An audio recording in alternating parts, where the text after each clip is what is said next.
نحمده ونصلي على رسوله الكريم أما بعد. عن أبي هريرة رضي الله تعالى عنه قال قال رسول الله صلى الله عليه وسلم: من يقم ليلة القدر إيمانا واحتسابا غفر له ما تقدم من ذنبه.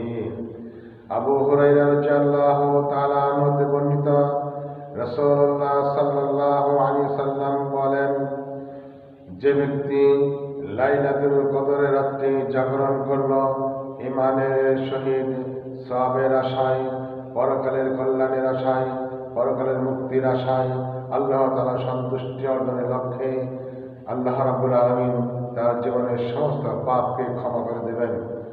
সহিহ বুখারী 35 নম্বর হাদিসে রাসূলুল্লাহ সাল্লাল্লাহু আলাইহি ওয়াসাল্লাম এই কথা বলেছেন।